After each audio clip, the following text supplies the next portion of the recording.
네, 안녕하십니까. 자, 오늘도 세금 상식을 같이 알아보는 손정호 세무사입니다.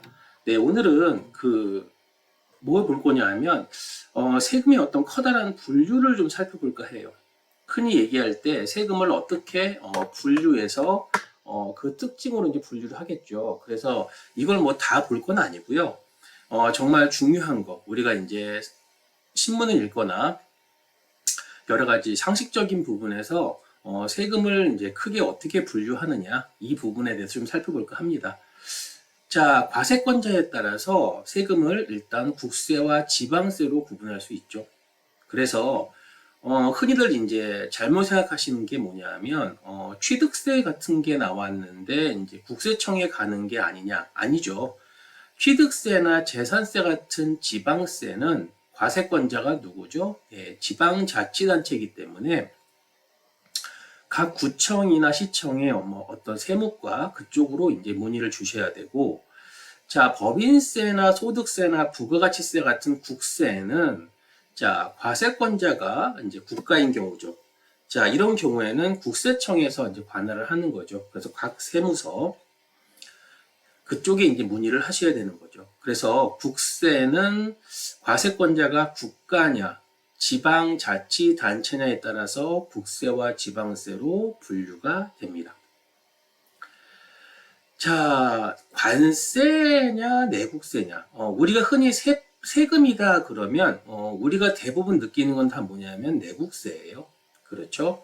내국세고, 관세는 국내 사업을 보호하기 위해서, 국내 산업을 보호하기 위해서 수입 물품에 세금을 붙이게 되면 가격이 높아지죠. 네, 그럼 가격이 높아지면 아무래도 국내에서 생산된 물건에 대한 경쟁력이 높아지게 되겠죠. 그런 효과로 붙이는 게 관세고, 흔히 우리가 많이 느끼는 부분들은 전부 다 뭐다? 내국세다라고 볼 수가 있습니다.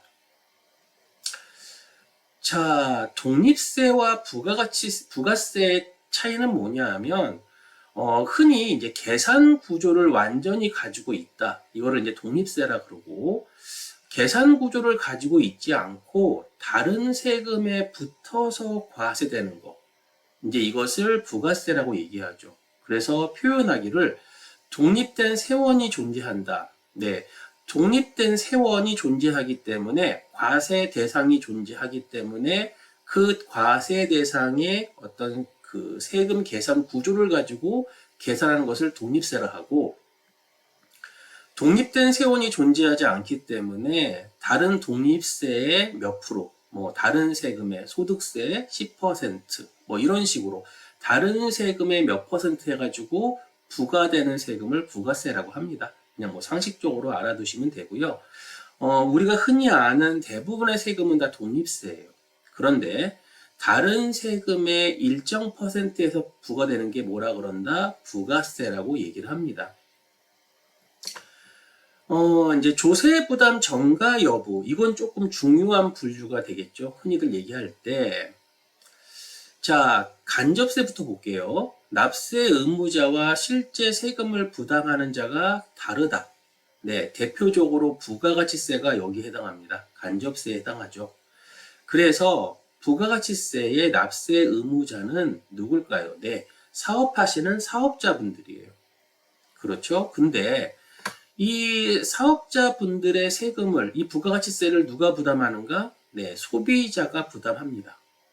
왜 그러냐 하면 부가가치세는 물건 가격의 10%가 부과가 돼서 가격 속에 포함돼서 과세가 되거든요. 그래서 소비자들은 그 부가가치세를 알게 모르게 가격 속에 포함시켜서 자 부담을 하고 있기 때문에 이 부가가치세를 납부해야 되는 납세 의무자는 사업자가 되고, 세금을 부담하는 자 담세자는 누가 된다? 소비자가 되기 때문에 당연히 이제 그 부가가치세는 뭐에 해당한다? 간접세에 해당이 됩니다. 자, 이해가 되시나요? 반면에 소득세나 법인세 같은 세금, 소득세, 개인의 소득에 부과되는 세금, 법인세, 법인의 소득에 부과되는 세금, 또 뭐 상속세, 증여세, 이 납세 의무자와 세금을 부담하는 담세자가 동일합니다. 소득세 예를 들면 자신이 소득에 대해서 자신의 세금을 내기 때문에 근로소득자 본인이 납세 의무자고 실제 세금을 부담하는 담세자도 근로소득자가 되죠. 그래서 같죠. 그래서 납세 의무자와 담세자가 같다. 직접세. 자, 납세 의무자와 담세자가 같지 않다. 이게 뭐죠? 간접세에 해당이 됩니다.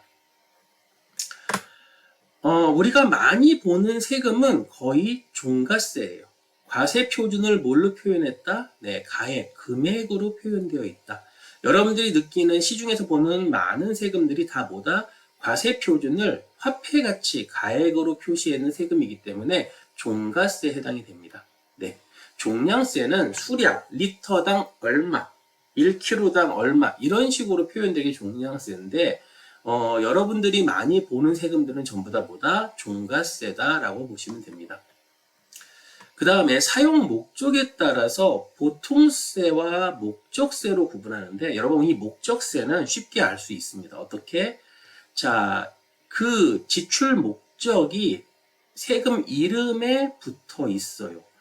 교육세 어디에 써야 될 것 같죠? 네, 교육에만 써야 되고 농어촌 특별세 어디를 위해 써야 되죠? 농어촌을 위해 사용해야 되겠죠. 이런 식으로 지출 목적이 그 세금 이름에 딱 드러나 있다. 이제 이런 세금들을 목적세라 하고 흔히 이제 우리가 아는 뭐 부가가치세, 뭐 소득세, 법인세 전부 보통세에 해당이 되죠. 자, 그 다음에 세율 구조에 따라서 이제 비례세는요 정말 그냥 부가가치세가 대표적이죠. 10%. 그러니까 쭉 그냥 10%로 비례해서 이제 세금이 과세가 되는 거죠. 비례해서. 이걸 비례세라 그러고, 누진세라는 것은 과세 표준의 크기가 커짐에 따라 높은 세율로 부과하는 거죠. 그래서 뭐 어디부터 어디까지 몇 퍼센트, 어디부터 어디까지 몇 퍼센트 이런 식으로 이제 높이 그래서 많은 그 소득에 많은 과세 물건에 대해서는 더 크게 과세하겠다. 작게는 더 작게 과세하겠다 해서 요 누진세는 조금 다른 말로 표현한다면 수직적 공평을 위해서 그래서 더 큰 소득은 더 많이 과세하고 작은 소득은 더 작게 과세하는 이런 형태가 이제 누진세라고 보시면 되죠. 납세 의무자의 개인적인 상황, 즉, 뭐 식구가 몇 명이다, 부양가족이 몇 명이다 이런 것들을 고려하는 세금을 인세, 사람 인자를 써서 인세라 하고 그런 어떤 개인적인 상황을 감안하지 않고 특정 사실 행위만을 하는 세금을 물세라고 얘기합니다. 그래서 인세의 대표적인 게 이제 여러분들 소득세죠. 부양가족 수라든가 이런 것들을 이제 기본공제를 통해서 적용하다 보니까 인세에 속하고 물세의 대표 주자는 뭐 부가가치세. 네, 그런 거 따지지 않죠. 개인적인 상황 이런 거 따진다 안 따진다 안 따집니다. 그냥 과세를 합니다. 자, 그래서 오늘은 우리나라 어떤 세금의 어떤 분류를 이제 상식적인 수준에서 한번 살펴봤고요. 요런 이제 상식들은 이제 기본적으로 우리가 세금을 바라보는데 이해하는데 큰 도움이 되기 때문에 살펴봤습니다. 네, 오늘 여기까지 하겠습니다. 네, 감사합니다.